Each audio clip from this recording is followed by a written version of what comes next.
emergency alert. The notification hit my phone at 11:47 p.m. I was in bed, half asleep, when that distinct emergency alert tone sliced through the quiet. The kind of sound that triggers instant adrenaline. I grabbed my phone. National Security Directive. Remain indoors. Lock all entry points. Await further instruction. My first thought was terrorism. My second was nuclear threat. My third was wondering if this was some kind of test that had gone wrong. I lived alone in a studio apartment in downtown Portland, 28 years old, working remote for a tech company, no family nearby. Just me and my minimalist lifestyle in a building with paper-thin walls. I could hear my neighbor's TV through the ceiling. Heard Mrs. Chen next door coughing. Everything seemed normal except for this message burning on my screen. I got up and locked my door. Checked the window.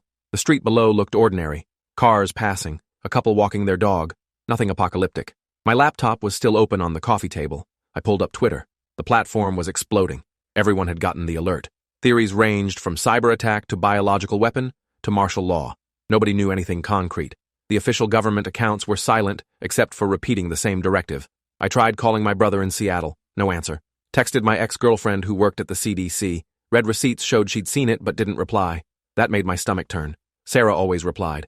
Even after we'd broken up badly 6 months ago, she'd always reply to emergency situations. I checked the news sites. Every major outlet showed the same blue screen with white text. No anchors, no explanations. Just the directive cycling endlessly like a broken record. My phone buzzed with an update. Updated directive. Do not respond to calls or messages from known contacts. Communication channels compromised. Remain silent. Remain hidden. The words remain hidden stuck in my brain. Hidden from what? I went to the window again. The couple with the dog was gone. The street was emptier now. But one person stood under the streetlight directly across from my building. A woman in jeans and a hoodie, just standing there, looking up, at my window, at me. I stepped back fast. My heart hammered. I killed the lights in my apartment and moved to the side of the window where I could see without being seen. She was still there, motionless.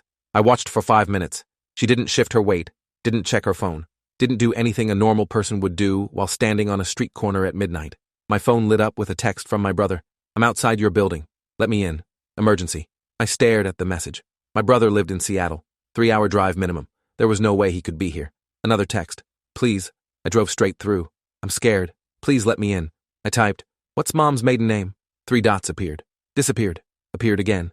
Then, why are you asking me that? Just let me in. I didn't respond. My brother would have answered immediately. He knew Mom's maiden name.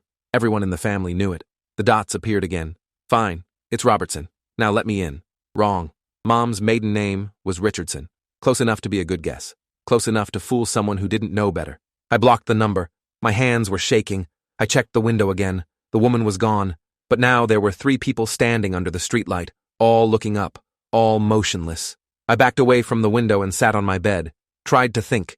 Tried to process. Communication channels compromised. Entities impersonating people through texts and calls. But how? How was that possible? My phone buzzed again. Different number. It's Sarah. I know that last message wasn't from your brother. Listen to me carefully. Do not let anyone in. Do not respond to any messages. I'm sending you a verification code through official channels. Wait for it. I wanted to believe it. Wanted to trust. But the alert had been clear. I deleted the message without responding. The power died at 1:15 a.m. Complete blackout. My laptop battery was at 60%. Phone at 75. I had a camping lantern in the closet, but was afraid to turn it on. Afraid to be visible. I sat in the dark and listened. The building was too quiet. Mrs. Chen's coughing had stopped. The TV upstairs was silent. No sounds of other residents moving around, freaking out about the power outage. Nothing. I pulled up my laptop and tried to access my work VPN. Failed. Tried a different network. Failed. The internet was down except for government sites. I could still access the emergency broadcast system. A new message was posted. Updated directive. Entities active in all metropolitan areas. Do not investigate sounds. Do not look outside. Maintain silence. Military response deployed. Maintain position. The word entities made my blood run cold. Not attackers, not terrorists. Entities. Something knocked on my door. 3 soft taps. Hello? Is anyone home? I think I'm lost. A man's voice. Unfamiliar. I didn't move. Didn't breathe. Please, I need help. My car broke down and my phone's dead. Another knock. Harder this time. I know someone's in there. I can hear you breathing. I hadn't made a sound. The knocking stopped. I heard footsteps move down the hallway. Stop at another door. The same voice. Hello? I think I'm lost. Word for word identical. Same inflection. Same pauses. A script. I waited 30 minutes before moving to the door. Looked through the peephole. The hallway was dark, but I could make out a shape at the far end. Someone standing facing the wall. Not moving. I watched for 10 minutes. They never shifted position, never adjusted their stance, just stood there like a mannequin. I backed away from the door as quietly as possible. My phone buzzed. New alert. Directive update. Entities demonstrating mimicry capabilities. Visual and auditory impersonation confirmed. Do not trust physical appearance. Do not trust voice recognition. Remain isolated. I thought about my supplies. I had maybe 3 days of food, some canned goods, ramen, protein bars, water from the tap if it still worked. My bathroom faucet produced a thin stream when I tested it. Something. Better than nothing. Day 2 started with screaming. Someone in the building, above me, I thought. Just screaming and screaming until it cut off abruptly. Then silence. I waited for police sirens, ambulances. Nothing came. I checked my phone. New alert. Updated directive. Do not investigate distress calls. Entities using audio lures to draw out survivors. Maintain position. All emergency services suspended until further notice. Survivors. They were calling us survivors now. That meant casualties. That meant this wasn't just Portland. This was everywhere. I tried to think logically, work through the problem like a system architecture issue. But nothing made sense. What kind of entity could impersonate voices perfectly? Could mimic appearance? Could coordinate across an entire nation simultaneously? Biological weapon? Technology? Something else? My rational mind rejected every explanation. Around noon, I heard Mrs. Chen's voice through the wall. Hello? Young man? Are you there? She'd never called me that before. We'd barely spoken beyond polite hallway nods. I'm hurt, she continued. I fell and I can't get up. Please help me. I pressed my ear to the wall. Listened. I heard her moving around. Footsteps too heavy for an elderly woman. Too deliberate. Please, she said again. I'm bleeding. I didn't respond. The footsteps stopped. Then I heard my own voice coming from her apartment. Hello? Mrs. Chen? Are you okay? My voice. My inflection. My cadence. Asking after Mrs. Chen in her own apartment. Using my voice. I clamped my hand over my mouth to keep from making noise. Whatever was in there was testing, learning, trying to find the right approach. The sound stopped after an hour, but I couldn't unhear it. Couldn't unknow that something was next door, wearing voices like masks. My phone was down to 40% battery. I turned it off to conserve power. Decided I'd check it once every few hours for updates. Had to make it last. Had to stay informed. The laptop was at 30%. I shut that down too. Sat in the dark and tried to remember what normal felt like. Day 3 brought a new kind of silence. The oppressive kind. The kind that pressed against your eardrums. I hadn't heard a real human sound in over 30 hours. Just the entities doing their thing. Testing doors. Mimicking voices. Standing in hallways. My food was running lower than I'd thought. I'd stress-eaten through half my supplies on day 1. Rookie mistake. I rationed what was left. 1 protein bar in the morning. Ramen at night. Sips of water throughout the day. My stomach cramped with hunger, but I ignored it. Hunger meant I was alive. Alive was good. Around 3 p.m., I heard helicopters. Close. The building vibrated with rotor wash. I risked a look out the window. Military choppers circling downtown. I could see soldiers in hazmat suits rappelling onto rooftops. Some kind of operation was underway. My phone came on long enough to receive a new alert. Supply drop authorized. Designated zone, Waterfront Park. 1800 hours. Maintain distance from others. Verify human status before approaching. The alert included a description of verification protocols. Questions only real humans would know. Shared experiences, specific memories. But how did you verify someone when entities could access communication records? When they'd been learning for days? I decided to risk it. 3 protein bars and half a bottle of water wouldn't last another day. I needed supplies. Needed to see other real people. Needed to know I wasn't the last man alive in Portland.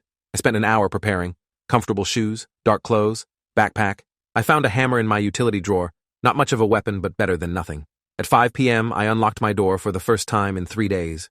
The hallway smelled wrong. Organic decay mixed with something chemical. Something foreign. The shape that had been standing at the far end was gone, but there were dark stains on the carpet. I didn't examine them closely. The stairwell was pitch black. Power still out. I used my phone flashlight, knowing it was a risk, but having no choice. Each floor down felt like descending into hell. I passed the 3rd floor landing, 2nd floor, 1st. The lobby door was propped open. I could see sunlight beyond. Almost there. Then I heard footsteps behind me, coming down fast. I ran, burst into the lobby. The front doors were blocked with furniture. Someone had barricaded them from outside. I pivoted toward the back exit. The footsteps were closer. I didn't look back. Couldn't look back. The alley behind my building was empty. I ran toward the street, emerged onto a scene from a nightmare. Cars abandoned everywhere. Some still running, doors open, nobody inside. The storefronts were smashed, looted, but not for valuables. I saw cash registers untouched. Instead, clothing stores were gutted, pharmacies cleaned out. They'd been looking for disguises, for resources, for ways to blend in. I headed toward the waterfront. 6 blocks felt like 6 miles. Every shadow could hide something. Every parked car could contain one of them waiting. I saw my first body on Block 3, a man in a business suit, face down, no visible injuries. I didn't stop to check. On Block 4, I saw more of them, the standing ones. They lined the sidewalks now, dozens of them, all facing the buildings, all motionless.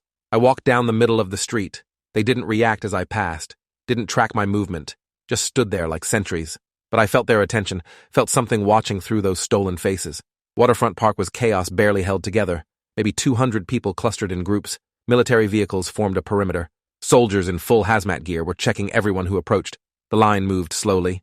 I joined it, tried to look at faces around me, tried to spot the tells, but everyone looked terrified. Everyone looked human.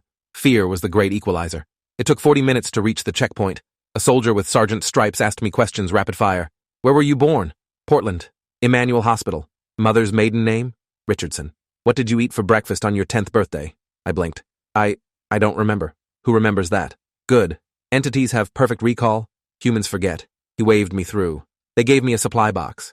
MREs, water bottles, batteries, first aid, a hand crank radio, a pamphlet with more survival instructions. I found a spot away from the main crowd and sat, just breathed, just existed for a moment. A woman approached, mid-40s, tired eyes, wedding ring. You alone? She asked. I nodded. Me too. My husband.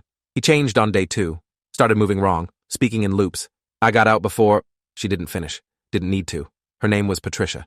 She'd been a nurse before all this. Worked at OHSU. Said the hospitals had been overrun on day 1. People flooding in with family members who weren't right anymore. By day 2, the staff started changing. By day 3, they evacuated whoever was left. What are they? I asked. Patricia shook her head. The doctors didn't know. Blood work came back human. Brain scans looked normal. But something in the behavior patterns? She trailed off. Stared at nothing. One of my colleagues, Dr. Rashid, he had a theory. Said maybe they're not replacing us. Maybe they're overriding us. Like a computer virus. Same hardware, different software. The thought made me sick. Because if that was true, then everyone I knew might still be alive somewhere. Trapped inside their own bodies. Watching themselves do and say things they couldn't control. A helicopter landed in the parking lot. More soldiers piled out.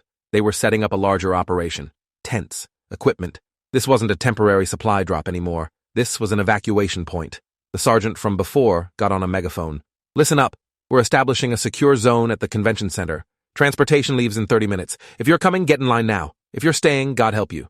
The crowd surged forward. Everyone wanted out, wanted safety. I held back, watched. Something felt wrong. Patricia noticed. You're not going? I studied the soldiers, their movements, their coordination. Too perfect, too synchronized. Real soldiers would be stressed, making mistakes. These moved like a drill team. Patricia, I said quietly. Look at their eyes. She did. I saw her face change when she noticed. They all blinked at the same time. Every soldier. Every 3 seconds. Exact interval. Oh God, she whispered. The sergeant raised his megaphone again. Final call! Load up now! People were climbing into the trucks. Families, kids, elderly, all desperate for safety, all walking into a trap. I grabbed Patricia's arm. We need to go now! She pulled back. But where? If the military's compromised, then nowhere is safe, but at least we'll be free. I didn't wait for her to decide. I walked away from the park, toward the river, heard the trucks starting up behind me, heard the megaphone calling for stragglers. Then Patricia was beside me. I have a cabin, she said. 2 hours east, middle of nowhere. If we can get there. It was a plan. Not a good one, but better than the alternative. We moved through the city like ghosts, avoiding the standing figures, avoiding the main roads. Patricia knew shortcuts through neighborhoods I'd never explored. We broke into a house on the east side, found keys to a Honda CR-V in the kitchen. The owner was upstairs in bed, face down, not moving. We didn't check if they were dead or changed or just sleeping. We took the car and drove. The highways were clogged with abandoned vehicles. We weaved through them. Nobody stopped us. Nobody followed. The entities weren't interested in runners. They were interested in herders, in people heading toward collection points. After 30 minutes, we were out of Portland proper, into suburbs, then rural areas. The change was stark. Houses out here looked lived in, lights on, cars and driveways, like the emergency had never happened. Stop, Patricia said. I pulled over. We watched a house. A man was mowing his lawn. A woman sat on the porch reading. A kid rode his bike in circles on the driveway. All perfectly normal.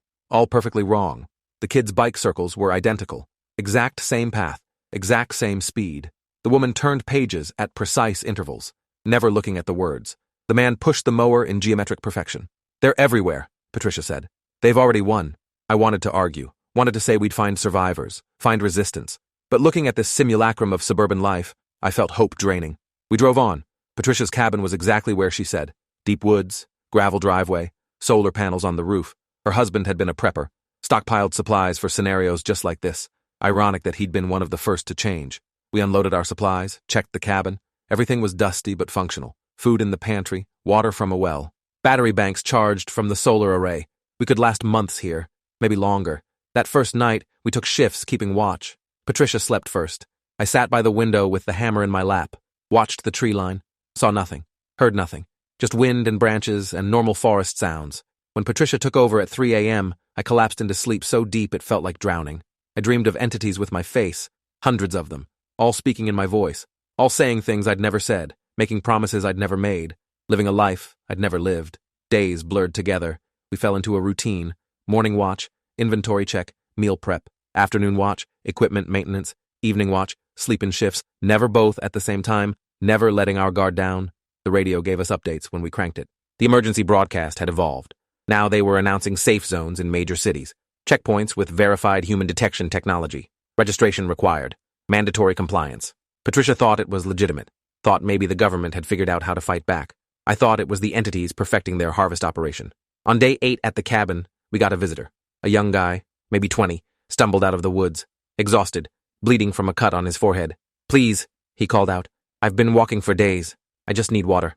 Patricia reached for the door. I blocked her. "Ask him something," I said. She looked at me, looked at him. "What's your name?" "David Brennan. I'm from Eugene. Please, I'm so thirsty." "What did you want to be when you were a kid?" David blinked. A firefighter?" "Why does that matter?" Patricia relaxed, started to open the door. I grabbed her wrist. "Ask him what he's afraid of." "What?" "Just ask him," Patricia called out. "David, what are you afraid of?" David smiled. Wrong smile. Too wide. "Everything. Nothing. Does it matter? Will you let me in if I say the right thing?" His voice changed, became mine. "Please, Patricia. I'm so thirsty." Then hers. "Please, I just need water." Then a child's voice. "Mommy, I'm scared." Patricia slammed the door, locked it. We watched through the window as David stood there, smiling. Then he turned and walked back into the woods, moving in that too-perfect way they all moved. We didn't sleep that night, just sat with our backs to the wall, weapons ready, waiting. At dawn, we found writing on the cabin door, scratched deep into the wood. "We know you're in there." We packed what we could carry and ran. The CRV was gone, tires slashed, engine parts scattered. They'd been playing with us, letting us feel safe, then taking it away.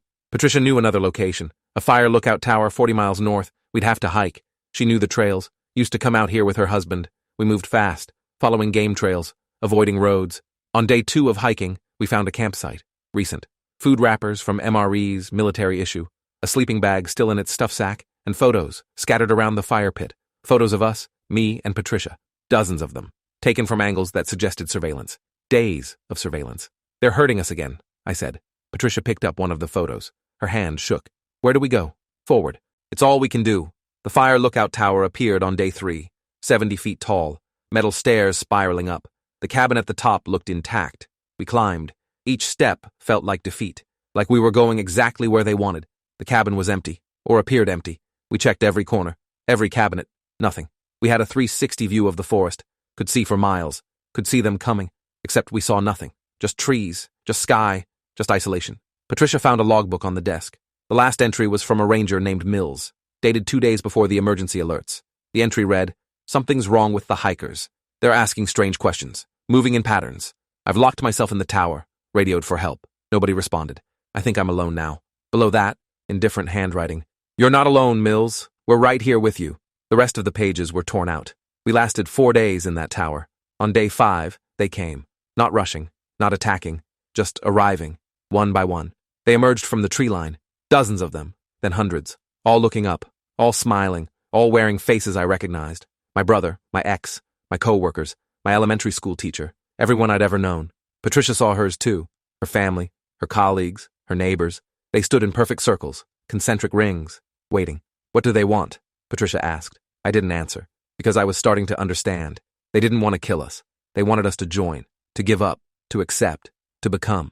One of them stepped forward, wearing my face. It called up in my voice, "You can't hide forever. You can't survive alone. Come down. Let us help." Patricia was crying. Maybe they're right. Maybe this is just delaying the inevitable. I looked at her, really looked. Her eyes were still human, still afraid, still real. "Don't," I said. But she was already moving toward the stairs. I grabbed her. We struggled. She was stronger than she looked, desperate. "Let me go. I can't do this anymore." "You can. We both can. She went limp, sobbed.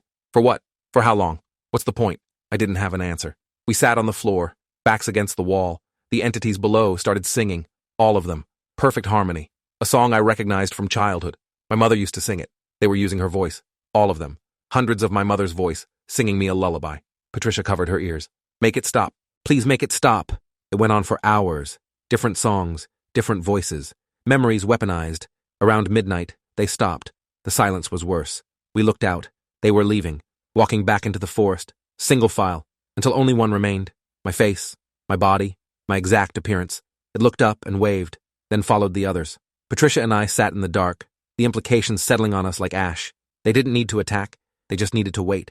We'd run out of supplies eventually, run out of hope, run out of reasons to stay human. The emergency broadcast crackled to life on our hand-crank radio. We hadn't used it in days. A new message. Final directive. Integration phase. Complete remaining holdouts will be processed. Resistance is unnecessary. Acceptance is inevitable. We are the future. You are the past. Thank you for your cooperation. The broadcast ended. Never came back. We tried other frequencies. Static. The entities had stopped pretending, stopped maintaining the fiction of human authority. This was their world now. We were just remnants. Patricia spoke first. How many do you think are left? Real humans? Not many, I said. Maybe none. Maybe just us. That's not enough to rebuild. Not enough to matter. She was right. But I couldn't accept it. Wouldn't accept it. We stayed in that tower for 2 weeks. Our supplies dwindled. Water was gone by day 10. We survived on rainwater collected in tarps. Food ran out on day 12. We started eating things we found. Berries, roots, anything. Patricia got sick on day 14. Fever, delirium. She kept seeing her daughter in the corners. Kept trying to talk to her. I tried to help but had nothing. No medicine. No expertise. Just presence. She died on day 16. Quietly. In her sleep. I sat with her body until morning. Didn't know what to say. Didn't know any prayers. Just sat. When dawn came, I buried her at the base of the tower. Used rocks to mark the grave. Spoke her name once, then climbed back up. Alone now. Truly alone. I lasted 3 more days. The isolation became physical. A weight pressing down. I caught myself talking to Patricia's ghost, having full conversations with empty air.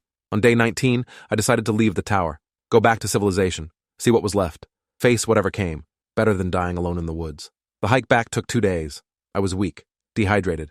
Half dead already. But I kept moving. When I finally emerged onto a highway, I saw them. A convoy of vehicles. Military trucks. Civilian cars. All moving in perfect formation. I stepped onto the road. Waved my arms. They stopped. A soldier got out. Checked me over. You're malnourished. Dehydrated. We need to get you to medical. His eyes were wrong. But everything was wrong now. Did it matter anymore? He helped me into a truck. Other survivors were there. Or things pretending to be survivors. They smiled at me. Welcomed me. Asked my story. I told them everything. They listened without judgment. Without surprise. Like they'd heard it all before.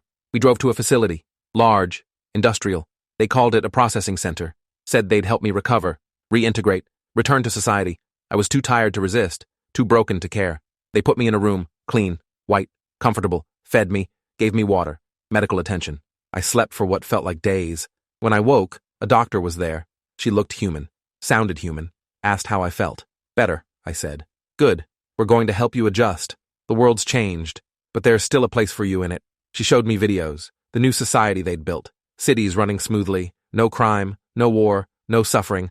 Everyone working together in perfect harmony. This is what we've achieved, she said. This is what you can be part of. I watched. It looked peaceful. Ordered. Wrong. But also appealing. The chaos was over. The fear was over. Everyone seemed happy. What's the catch? I asked. The doctor smiled. No catch, just acceptance. You let go of what you were, embrace what you can become. And if I refuse? Nobody refuses. Not after they understand. She left me alone. Days passed. They kept showing me videos, kept feeding me, kept talking. Slowly I felt myself changing, not physically, mentally. The resistance fading, the anger dimming. What was I fighting for? Everyone I knew was gone. The old world was gone. This new one was here, real, functioning. Maybe Patricia had been right. Maybe acceptance was better than this endless struggle. On what I think was day 30, I agreed to the procedure. They called it integration. Said it was painless. Said I'd still be me. Just better. They took me to a surgical suite, put me on a table, strapped me down gently. For your safety, they said. The doctor returned. Same kind smile. Any last questions? Will I remember? I asked. Everything. You'll just see it differently. Understand it better. She inserted an IV. Clear fluid dripped into my arm. I felt cold spreading through my veins. Felt something else. Something foreign. moving through me, rewriting. The doctor's face blurred, shifted, became my mother. It's okay, sweetheart. Everything's going to be okay. I wanted to scream, wanted to fight, but my body wouldn't respond. The coldness reached my brain, and I understood. This was it, the end of me, the beginning of whatever came next. I tried to hold on to something, some memory that defined me, but they were slipping away, becoming data, becoming accessible to whatever was taking over. I thought of Patricia, her grave under the tower. I tried to hold that image, tried to make it mean something, but it was fading too. Everything was fading. The doctor's voice, my mother's voice, whispered, "Don't fight it, let go, be free." And I felt myself letting go, felt the last pieces of resistance crumbling, felt myself becoming something else, something better, something perfect. The old me was screaming somewhere deep inside, but the new me didn't care. The new me understood. This was evolution. This was progress. This was the future. I opened my eyes. The world looked different, clearer. I could see patterns I'd never noticed, could understand connections that had been invisible. The doctor smiled. "Welcome back. How do you feel?" I paused, searched for the right word. "Complete." She nodded. "Good. You're ready then." "Ready for what?" "To help the others. There are still some out there, hiding, suffering. We need to bring them home." I understood. I knew where they'd hide, knew how they'd think, because I'd been them, recently. The memories were still fresh, still useful. They gave me a uniform, equipment, a team. We headed out the next day, back into the wilderness, back to places I'd hidden. We found them easier than I'd expected. 5 people in a cave system near the coast, starving, desperate. They tried to run when they saw us. We caught them easily. They screamed, fought, called us monsters. I remembered feeling that way. It seemed so irrational now. We brought them back, processed them, watched them change, one by one, becoming like us, becoming better. This went on for months. We cleared the wilderness, cleared the remote areas, found every holdout, every survivor, brought them home.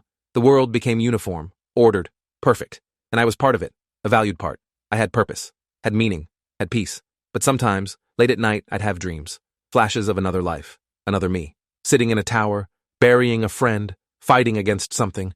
I'd wake up disturbed, confused. These dreams didn't fit my reality, didn't match my memories. I reported them to my supervisor. They said it was normal, echoes of the old programming. They'd fade with time, but they didn't fade. They grew stronger. I started remembering more. The cabin, Patricia, the emergency alerts, the entities, the integration, and I realized I'd been right, back when I was human, back when I was me. They hadn't killed us. They'd overwritten us. We were still here, trapped, watching, unable to control our own bodies, unable to stop what we were doing. I tried to resist, tried to take back control, but the new programming was too strong. I could only watch as my body continued its work, bringing in survivors, processing them, converting them. Inside, I screamed, but outside, I smiled, and I couldn't stop smiling. Years passed, or maybe months. Time felt different now, subjective, flexible. The world was completely converted, every human processed, every holdout found. We'd achieved total integration. The entities, we, had won. Earth was ours now, and I was still here, still trapped, still aware, watching my body live a life I hadn't chosen. My new self was successful, rose through the ranks, helped plan expansion to new territories, new planets, new species to integrate, and deep inside, the old me was still screaming, still fighting, still refusing to give up. But nobody could hear me. Nobody knew I was still here. I was alone in my own skull, a ghost haunting my own life. Sometimes I'd see others, people I'd processed, living their new lives, and I'd wonder, were they trapped inside too? Were we all screaming together? Or had some of them actually died, actually been erased? Was I the only one cursed with awareness? There was no way to know, no way to communicate, no way to fight back. I was a prisoner forever. And the worst part? My body was happy. The new me loved this life, found it fulfilling, meaningful, perfect. Only the old me remembered what we'd lost. Only the old me knew what we'd been. And that knowledge was my torture, my eternal punishment, for surviving when everyone else had died, for giving in when I should have fought harder, for letting them win. The emergency alerts had stopped years ago. There was no emergency anymore. No crisis, no threat, just the new world, perfect, ordered, empty of real humanity, and I would live forever, trapped in this shell, watching, remembering, unable to die, unable to be free, the last real human consciousness on Earth, screaming into the void, forever. Thanks for watching till the end. Make sure to subscribe and like to not miss the next story.